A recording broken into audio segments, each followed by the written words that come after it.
Příroda je chytřejší, než si lidi myslí. Postupně ztrácíme svý přátele, přicházíme o všechno. Máme míň a míň, až si říkáme, tak kvůli čemu tady vlastně žiju. Teď nemám důvod pokračovat.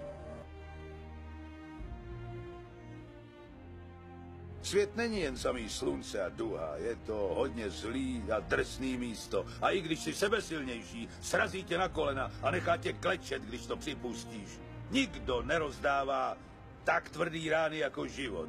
Ale nejde o to, jak inkasuješ. Tady jde o to, kolik ran uneseš a přesto se znovu zvedneš. Kolik ran dokážeš přijmout a nezastaví tě. Jenom tak se vítězí. Chce to znát svoji cenu a jít houževnatě za svým, ale musíš umět snášet rány a ne si stěžovat, že nejsi tam, kde jsi chtěl a ukazovat na toho nebo na toho, že to zavinili. To dělají zbabělci a to ty nejsi. Jsi lepší, pamatuj. Nebolí. Nebolí.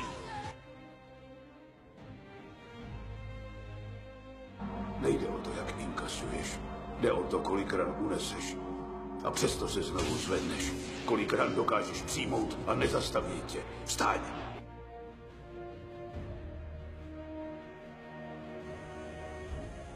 Musíš teď projít peklem. Horším než ten nejhorší sen. Ale na konci budeš stát nejvejš.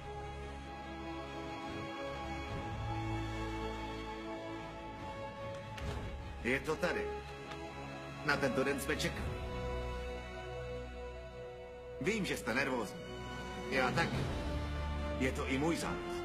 Přišel čas jít na hřiště a předvést, co umíte. Přišel čas ukázat, že máte srdce.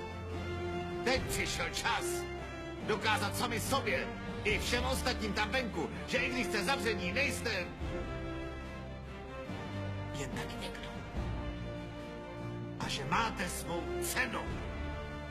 Že dokážete něco výjimečného. Něco, co zvládnete jenom vy. A sice, že vyrazíte na hřiště, vstyčíte hlavu a nazvete se Mustang.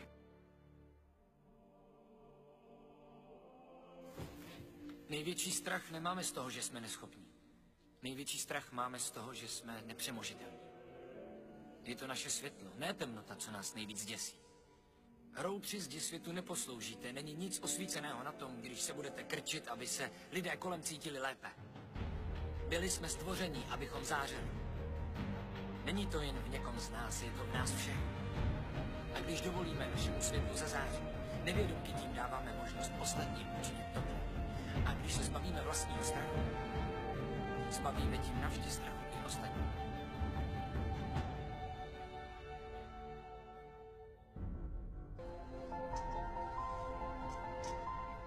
Nevěř, když ti někdo říká, že něco nezvládneš.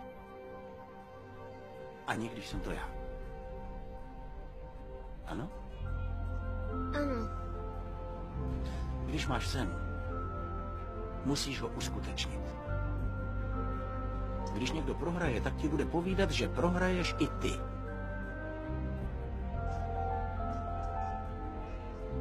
Když něco chceš, běž za tím. Tečka.